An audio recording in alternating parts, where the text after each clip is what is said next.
And welcome. You're watching News Central Television. I am Judith TB, and here are the stories making headlines just beyond the continent. And we begin the news from the United States of America, where President Donald Trump has unveiled new residency permit package sold for $5 million. The new package, represented by a gold card that bore the face of President Trump with an inscription, "The Trump Card," was unveiled aboard Air Force One. According to Trump, the sales of the new visa, which is a high-priced version of the traditional green card, would bring in job creators and could be used to reduce the U.S. national deficit. His administration hoped to sell about 1 million of the cards and did not rule out that Russian oligarchs may be eligible.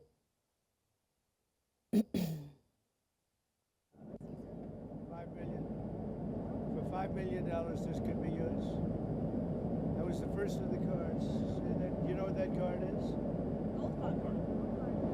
It's the gold card. The Trump card, gold card. Who's the first buyer? Meanwhile, the Federal Reserve Chair Jerome Powell on Friday said the U.S. President Donald Trump's tariffs risk higher unemployment and will likely cause inflation to rise and growth to slow. Trump's dramatic trade measures announced earlier this week have tightened scrutiny of Powell and how the Fed will react to free-falling financial markets, and concerns that a prolonged trade war would ramp up consumer prices and joblessness rates. Powell spoke just minutes after Trump posted on social media, urging him to cut interest rates immediately and accusing him of playing politics in his role running the independent U.S. central bank.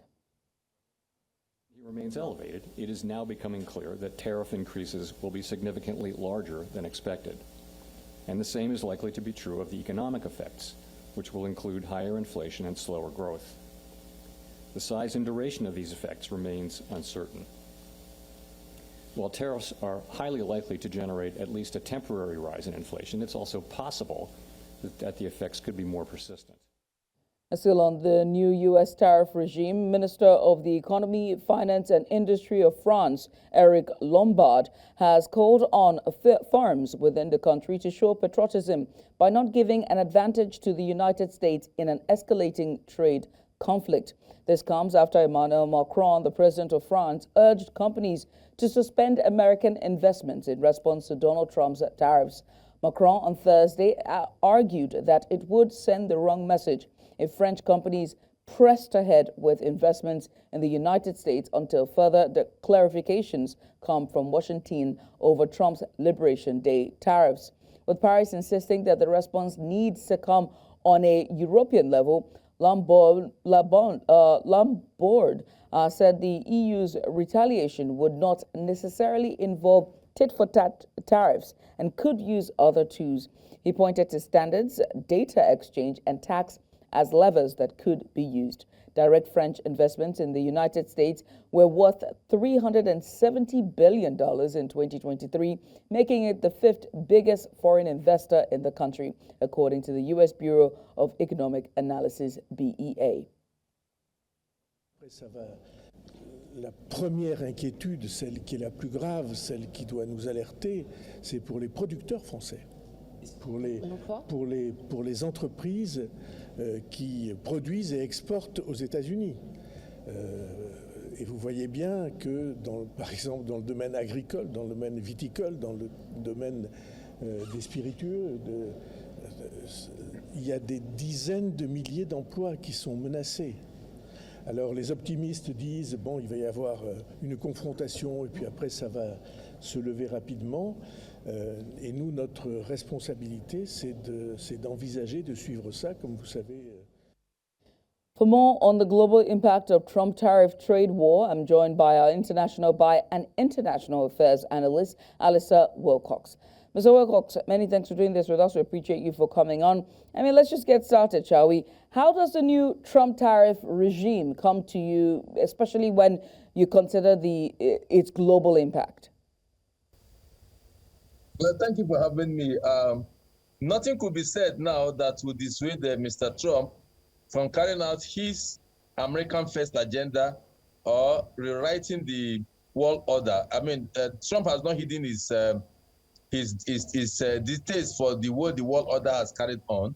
And even before he became president, he's been talking about how to change the world order by making sure that other countries are punished for whatever reasons that he has. And so when he has, I mean, the moment he took over power in the US, we all saw that he was talking about tariff. And he has made do his word by taking a global look at tariffs and imposing tariffs on over 100 and something countries of the world, and to the extent that every minute country is affected, to the extent that Nigeria is also affected by the tariff. Now, what I don't understand is, how has America organized their trade before now with other parts of the world? How come Americans were not charging custom duty and tariff on goods?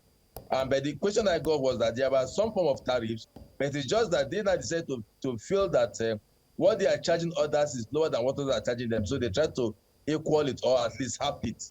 You know, so it came to everybody as a rude shock that Mr. Trump would go this far. It came to me as a rude shock because I had seen Trump as somebody that is very inconsistent. Today he will say one thing, tomorrow he will find a way to redirect what he has said.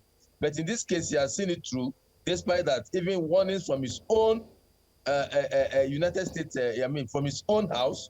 You just had the Fed chairman now talked about it. Every other person has talked about it, that this is not the way to redirect trade as far as world is concerned, because you are only going to exacerbate already a already bad situation that the world is trying to recover from since after COVID-19. The world economy has not fully recovered from the shock of COVID-19. Right. And what Mr. Trump is doing right now is to try and exacerbate that situation and thinking that there is an invisible hand somewhere that will correct it in favor of America. I doubt how that will come about. I have to ask at this point, on the flip side, would you say that Trump is really working at cross purposes with the U.S. economy, going by the fact that his tariff policy is indeed going to get his country richer? I don't think so. I mean, for instance, I say huge contradiction here. Mr. Trump was voted back to power on the promise of, there are two promises he made. Well, immigration, which he's trying to do, and then to reduce the prices of goods and services to bring down inflation. And he was promising them that prices of groceries will come down the moment he take over power. And that is to show how vain, I mean, to show how shallow the Americans are in whatever promise they took from Mr. Trump in the last election. Because I do not know, I mean, these are people that we consider to be very highly educated, politically sophisticated, and they all fell cheaply for Mr. Trump's antics of giving them lower grocery prices and bringing down price, blaming Biden for inflation. Now, all his actions so far that he has taken power is to the detriment of the Americans. First, his dismantling agencies, creating unemployment, sacking people in tens of thousands, calling it government efficiency, stacking federal workers in their tens of thousands. You are talking about tens of thousands, closing the agencies. And so how does that improve the life of the Americans? Now you are introducing tariff. What does tariff do? When you introduce tariff to trade, what you are saying is the goods that come to your country will be more expensive. You know, the goods coming to your country will be more expensive. So how does that affect the welfare of the Americans? Now, his rhetoric is the fact that, more people will now bring their business in, will now come and invest their companies in America. Yes, a very good long-term objective. But how does it affect the everyday Americans that voted for you based on the fact that you wanted to reduce inflation, as a matter of fact, reduce the prices of groceries, prices of fuel, prices of other things? Nigeria exports fuel, exports crude oil to America. Now, if Nigerian crude is taxed, it's a tariff of 14%, which what he felt is right, going to apply on Nigerian crude. So how does that reduce the price of fuel and other petroleum products in America? I have to ask, like, looking at Trump's America First agenda or mantra, is the United States really indebted to the world?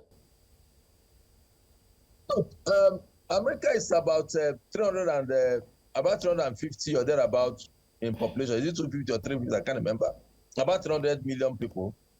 Europe alone is about 300 is about 380 million. So Europe is larger than America in terms of population. If you look at landmass, Canada is far bigger than America in terms of landmass. So at what point does Mr. Trump think that America can go it alone? Or because America has been the policeman of the world, has been one of the most richest economy of the world, it is because of the investment that people do in America that makes America great. It is the multiculturalism of America that makes America great. Most of the jobs, most of the GDP created in America were created by immigrants and those now he's calling enemies of America. Those are people that created those GDPs. Today, he's deporting everybody. So who will work in the farms? Who will do the odd job? Who will cut who will mow the lawns? Who will earn those income that increase taxes in those countries, in those areas that gives government? So I don't know. I'm not seeing the bigger ball, but I don't know the crystal ball that Mr. Trump is seeing, that is making him think he can go it alone without the world. Right. That's a retuning. Right. Because right now, what you can't get, I mean, Canada is their next door neighbor. I'm all retuning. Mexico is retuning. And most of the plants that are in Mexico, that Americans have in Mexico, are controlled from America. And if you close those plants, Americans will lose jobs. So at what point does Mr. Trump think that this whole thing will settle in the short run to give a credence, to give his the electorate that elected him on the premise that inflation is going to go down and that is going to create more wealth? I don't see it in the short run. Maybe it's after his 4 years tenure that we begin to see some of the when this whole thing begin to settle, we begin to see some of the benefits that Mr. Trump is having. But as far as it is now, it's only creating a new world order that might take time to resettle. I don't know the crystal ball he's seeing, and if all his own economics are warning him of the consequences, I hope he understands what he's doing. All right. And that he's working for the entire Americans, and of course, not upsetting the entire world. All right. I mean, I have to ask at this point, right? You were talking about budgets and the budget cuts, the layoffs, and Doge as well. When you look at how much the U.S. spends on, policing the world, healthcare, provision, among other things that they do, is it really wrong for the nation to hold their own at this stage of its national development when it's faced with, economic challenges? From the budget of from the American budget, USAID, that is the soft power diplomacy of America, that is responsible for this whole all the assistance they give in terms of drugs, in terms of Medicare to the world, gets about a budget of about $40 billion from a $10 trillion economy. $10 trillion budget, and what they are getting is just what the soft power diplomacy is getting is just about 40 billion. So what America is doing to the world is just like a cup of water. In fact, a spoon of water in the ocean, a cup of water in the ocean. Now, where America is showing its power is in defense. It's in the military architecture, for which they have bases, and of course, it's for their own. It's also for their own. What do you call it? For their own security. America is not policing the world because of they like you or because of their own security. So they go and establish a base in faraway Norway, establish a base in faraway Nigeria, establish a base. What are they doing? They are trying to curb the intrusion of war or of terrorism or of any form of disturbance into their own country, so that they nip it in the bud out there. That's why they have bases everywhere. Not because they are doing it they're not to help you. Yes, it's for their own security, because they understand that their own security, if other places are not policed, all right, their own security will be jeopardized. Right. For instance, now Yeah. they are in the Red Sea. They are in the Red Sea bombing Yemen. Well, I mean, let's just talk about, because we're pretty much pressed for time here, right? Do you think that African nation could borrow a leaf from Trump's approach to economic development? Well, it takes a willpower. As far as I'm concerned, Trump is doing this because he has a willpower to do it, and he has some persons to back him up in America. America is an organized system. Now, it takes a willpower for Nigerians, for Africans to retune their own ideology. Look, unfortunately, the AU, the ECOWAS, all the blocs have been a mere toothless bulldogs. There have been mere talk shops without any tangible. Why? How come Africa at this point cannot hold their own economically? You have cocoa in Africa, yet you don't have a good industry producing chocolate that can be fed to the world. You have agricultural product, you are not adding any value for it to be attractive even to your own people. I mean, Nigeria is worst, where we import all that we believe we can do is to import everything importable. If you are not importing from China, you are importing from Turkey. We have that mentality. And even if the government today wakes up and said, let us put a break, how many Nigerians will support it? As far as the trends are concerned, if it's not container coming in from China, container coming from Turkey, container coming from anywhere, it is not trade. So it behoves on us to know if really we are humans and we can hold our own high. As far as Trump is concerned, he feels he can hold his own high. He has the political will. He has the economic power to do what he's doing. All right, Mr. Wilcox, I must say thank you for taking out the time to join us. Mr. Alistair Wilcox is an international affairs analyst, giving us a bit of insight on the Trump card and all that's going on with the United States. But away from the United States, or rather away from that, the United States of America has clarified that it respects the self-determination rights of Greenlanders, but was not going to allow the resource-rich autonomous Danish region to become dependent on China.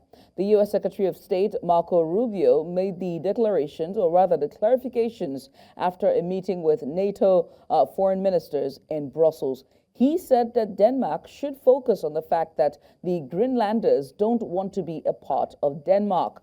Polls show a vast majority of Greenland's 57,000 people want to become independent from Denmark, but do not wish to become part of the United States.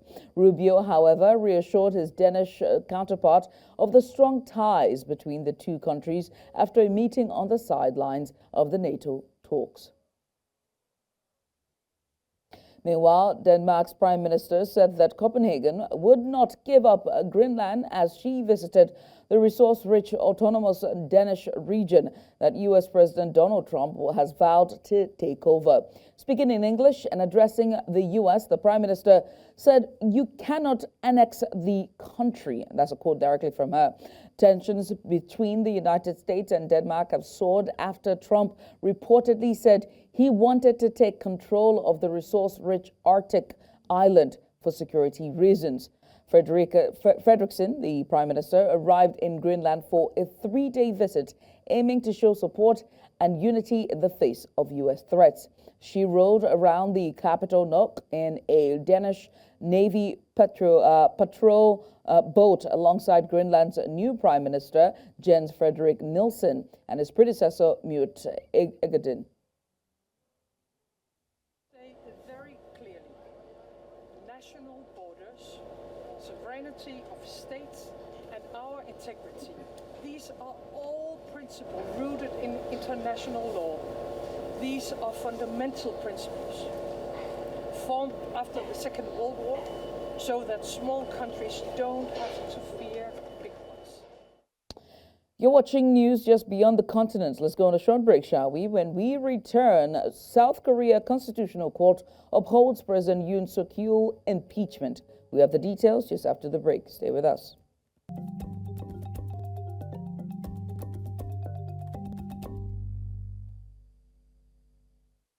And welcome back. South Korea's Constitutional Court has upheld the impeachment of President Yoon Suk-yeol, removing him from office over his controversial martial law declaration.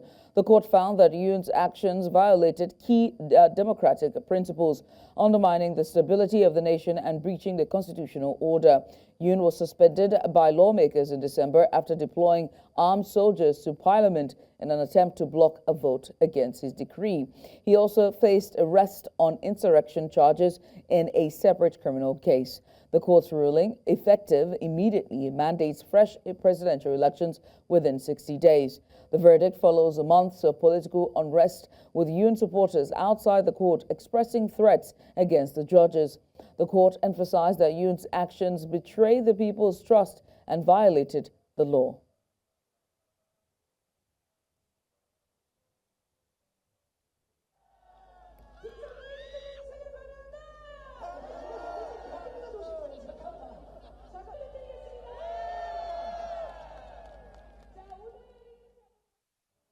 Still in Asia, for the first time since 2024 Dhaka revolution, Indian Prime Minister Narendra Modi held talks with the interim leader of neighboring Bangladesh on Friday.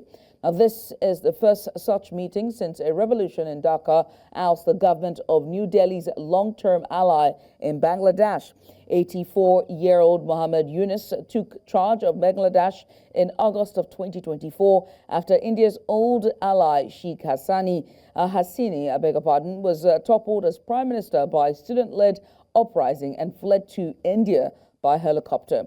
India was the biggest benefactor of Hasini's government, and her overthrow strained the cross-border relations with India. Now, New Delhi has repeatedly accused Muslim-majority Bangladesh of failing to adequately protect its minority Hindu citizens. Charges denied by the caretaker administration of Yunus.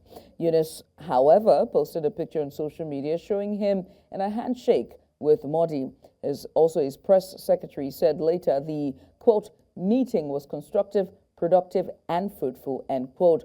The meeting took place on the sidelines of a regional summit in Thailand. Still in Asia, the EU has proclaimed a new era in ties with Central Asia. Now, this was the major takeaway from the summit that was held in Uzbekistan as Brussels extends its influence in the region in the face of Russian and Chinese competition. The presidents of the 5 Central Asian countries, as Kyrgyzstan, Tajikistan, Turkmenistan, and Uzbekistan, welcomed the EU's top leaders to the summit in the ancient Silk Road city of Samarkand. Central Asia is rich in natural resources on the front lines of climate change and a key security player trying to contain extremism, sharing borders with Afghanistan, Iran, China, and Russia. Russia's invasion of Ukraine has accelerated the region's drift from Moscow.